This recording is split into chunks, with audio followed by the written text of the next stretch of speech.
L'exercice 16.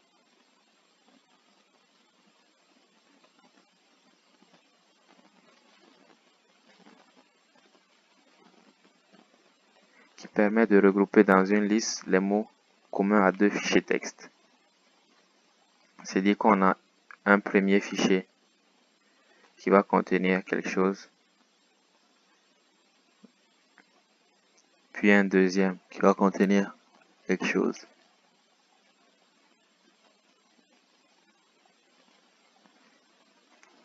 Et il va prendre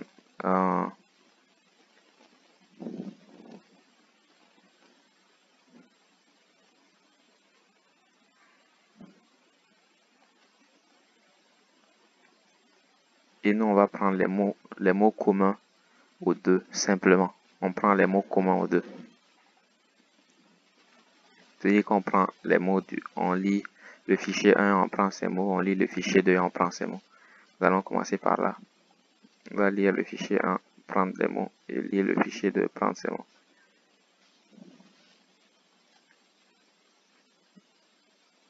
Prenons cette partie. En 16, on l'écrit. On dit def commun. Commun, c'est ça.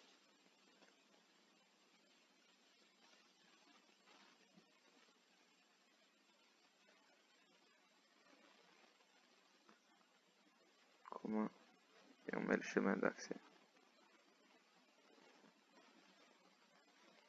Je vais appeler ça chemin fichier, c'est ça.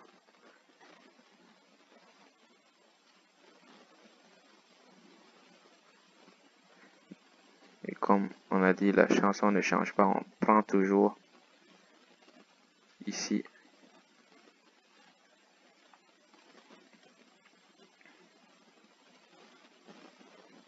Cette partie nous permet de lire le fichier.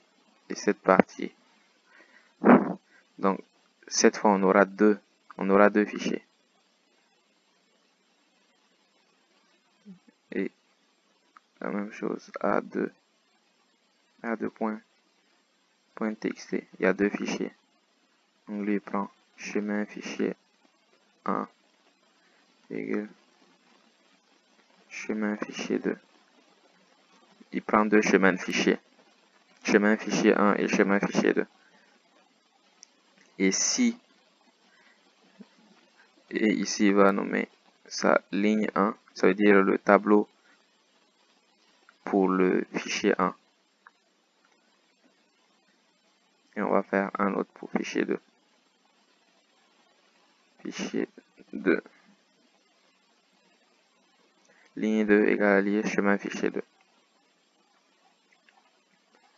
Puis on va devoir prendre les mots pour le fichier 1 et les mots pour le fichier 2. En fait, on peut même créer une fonction qui nous renvoie directement les mots. Au lieu qu'on fasse les mots nous-mêmes, il peut nous renvoyer directement les mots. Ici, au lieu de mettre ceci ici, on peut le mettre de l'autre côté. On va dire, il prend les mots déjà, puis il aura, au lieu de donner la ligne, il nous donne les mots. Il prend la ligne, puis avec cette ligne, il prend les éléments de la ligne, split, strip, ça donne des mots et il nous retourne les mots. Donc on n'a plus besoin de le faire ici pour éviter de dupliquer le code. Parce que plus il y a du code, plus ça sera compliqué pour nous. Donc là on va l'appeler mot 1 pour dire que c'est la liste des mots. Mot 1, CTRL C, mot 2, chemin fichier 1, lire chemin fichier 1, lire chemin fichier 2. Lui ça va nous donner la liste des mots pour le fichier 1. Là ça va nous donner la liste des mots pour le fichier 2.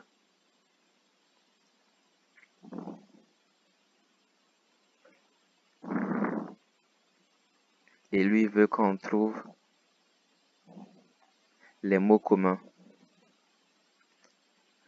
Si dans lui il y a CC et lui il y a CC, mais vous voyez il y a CC et CC.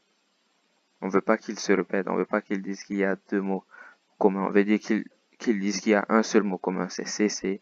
Ce mot-là est commun aux deux et on laisse tomber.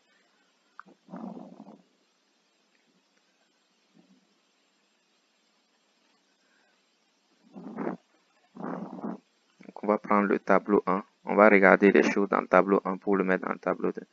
Donc on parcourt le tableau 1, on va dire for i in mot 1. Si. Donc on va mettre ici comme qui est le tableau commun, les mots communs. If i in mot 2. Si on prend un élément du tableau 1, si cet élément est dans le tableau 2, alors on le met dans commun. Mais on veut juste le mettre une fois, on veut pas le mettre deux fois. Donc on va regarder aussi dans le commun s'il est là. S'il est dans le tableau commun,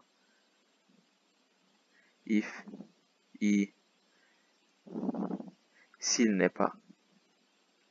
Donc s'il est dans le premier tableau, s'il fait partie du premier fichier et qu'il fait partie du deuxième fichier, mais qu'il ne fait pas partie de mots communs, s'il ne fait pas partie de mots communs, on le met dans comme point append i. S'il fait partie du premier tableau, on prend un élément dans le premier tableau, on dit s'il fait partie du deuxième tableau, alors s'il fait partie du deuxième tableau et qu'il ne fait pas partie des mots communs, alors on ajoute dans les mots communs. C'est tout. Ici, on fait return. Et à la fin de la boucle, on print comme print comme ça. Essayons pour voir. Non, non c'est 16. Hop.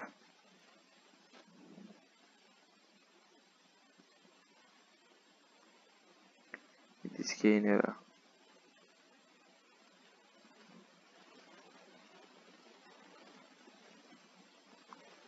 Hop, il n'a pas créé la variable mot et le tableau mot.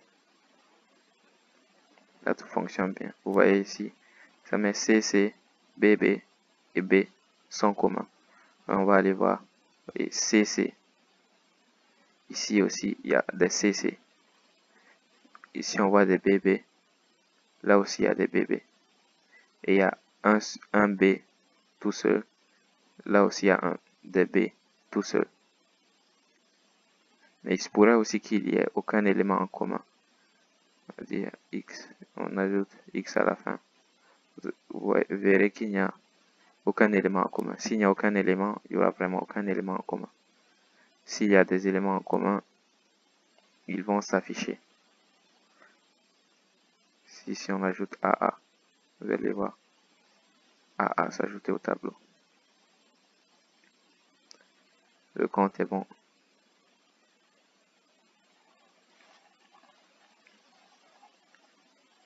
Venons de finir l'exercice 16.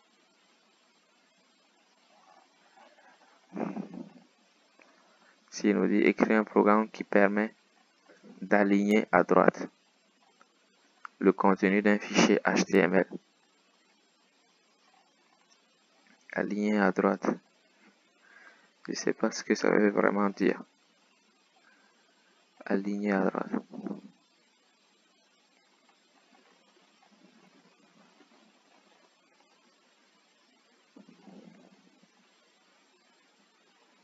Parce que nous, si on n'a pas une limite à droite ici, on pourra pas l'aligner à droite. S'il y avait une limite qui était on dit après 50 caractères, tu reviens à la ligne. Après 50 caractères, tu reviens à la ligne.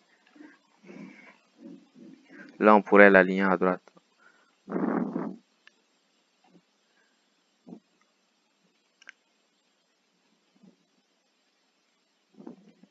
Permet d'aligner à droite.